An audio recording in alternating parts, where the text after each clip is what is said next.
মাধবী, নমস্কার। নমস্কার সুদীপ্তা দি, আমি মাধবী সর্দার, জয়নগর দক্ষিণ 24 পরগনা থেকে এসেছি। জয়নগরের মোয়া। এখন তো মোয়া নেই, এখন তো মোয়ার সিজনই নয়। না, জয়নগর না, বললেই পাশে কিরা মোয়াটা বসে যায় না সঙ্গে সঙ্গে। আমি দুটো রান্নার কাজ করি, তার সাথে একটা বাচ্চা দেখারও কাজ করি। আচ্ছা, রান্নাও করো কারুর বাড়িতে, আবার কারুর বাড়িতে বাচ্চাকেও দেখো। রান্না করে বাড়িতে চলে এসে মেয়েদের দেখে বরের কাজ একটু সেরে আবার যাই। এইভাবে চলছে দিদি। বাহ, দিদি করছি, আমি 10 বছর এসেছি, যাদবপুরেতে ভাড়া বাড়িতে থাকি। আচ্ছা। জয়নগর আসল বাড়ি, কিন্তু মেয়েরা তখন খুব ছোট ছিল, আমি একা বাড়িতে থাকতাম, আমার হাজবেন্ড যাদবপুর রিক্সা চালায়।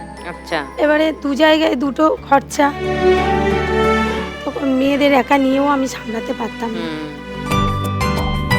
তারপর ভাবলাম যে সবাই মিলে একটা ঘর ভাড়া নিয়ে এক জায়গায় থেকে আমি তো কিছু ইনকাম অল্প কিছু করতে পারবো, মেয়েদেরও দেখতে পারবো, আর ভালো জায়গায় মানুষও করতে পারবো বলে এই ভেবে আমি 3টে মেয়েকে নিয়ে চলে এলাম। 3 মেয়ে। তোমার কত বয়স ওদের? বড় মেয়ে 2nd ইয়ারে পড়ে, ও,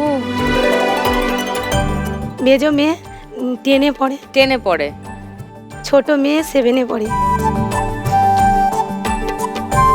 খুব কষ্ট হয়েছে 3 মেয়েকে বড় করা।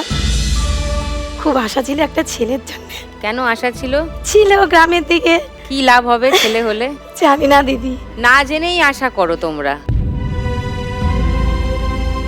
এক্সট্রা কি হবে একটা ছেলে হলে যেটা 3 মেয়ে পারবে না?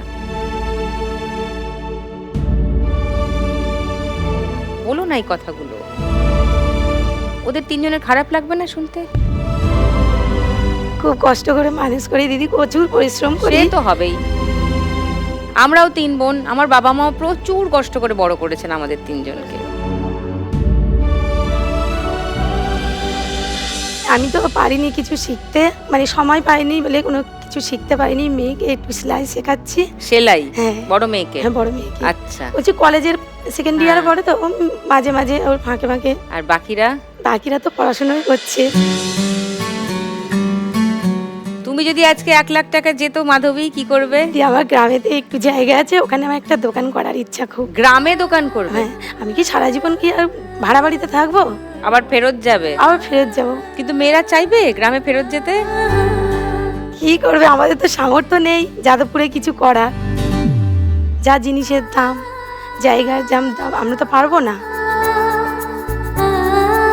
কিসের দোকান করবে? মেয়েকে একটু সেলাইয়ের কাজ শেখাচ্ছি, ওর একটা সেলাই মেশিন কিনে দেবো, আর আমি একটু জামা কাপড় নিয়ে একটা দোকান খোলার খুব ইচ্ছা। দেখুন লাখ টাকার লক্ষ্যে লাভের সম্পূর্ণ এপিসোড সান বাংলার ইউটিউব চ্যানেলে।